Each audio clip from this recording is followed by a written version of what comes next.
She is also the vice chair of the full committee. I now recognize you for 5 minutes. Thank you, Chairwoman Beatty, for yet another really substantive and helpful hearing.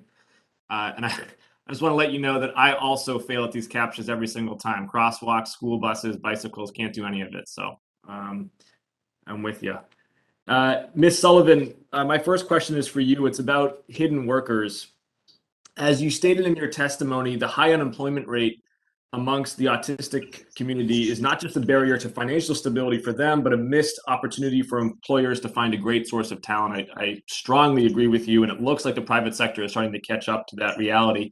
A Harvard Business School study looked at the untapped talent of hidden workers, including people with physical disabilities and neurodiversity, and they offered some recommendations for including them in the talent development pipeline. One is refreshing job descriptions. One is shifting from negative to affirmative filters in an applicant tracking system or recruiting management or marketing system. And another is adopting a customer experience mindset and how they design recruitment and onboarding processes.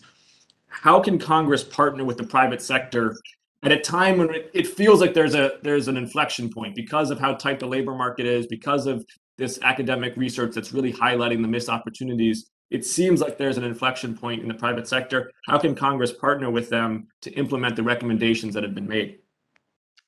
Well, thank you for the question, and that was a great report that Harvard did. I think what's interesting is some other studies that have been done, especially about autistic workers, is when a manager works with a job coach to help manage somebody with a disability, they always end up with higher scores in managing neurotypicals, right? Because a lot of times we don't learn how to be a manager. And when you participate in programs like Link It, we're teaching the manager how to manage, which invariably makes them better managers for everybody. And the thing about the job description as well, especially people on the spectrum feel that that they need to have every single box checked on a job description. So that's why we go in and take a 3-page job description and boil it down to about 5 things. Women also have been studied, same sort of issue with why are you putting all of these things on a job description that don't really have anything to do with the job. So that's there. From a legislative standpoint, I'm not sure, because our success has been, we are, it's a very individualized experience for our employers. I think Voc Rehab could get more funding for things like outreach. We're just able to do it because I have, just because of the way the partnership happened in North Carolina. I think that is a barrier certainly for them in reaching out to more employers. Ms. Sullivan, I'd encourage you, if in your follow-on work, that there are areas where you see, and all of our witnesses, where you see that Congress can be a partner to the private sector in updating the recruitment, that you please liaise with my office, because we're very interested in this issue. My second question is really for anybody who wants to weigh in. And Mr. Foley, maybe I'll start with you, though. I represent a district with a lot of different public transit options, although they've been underinvested in.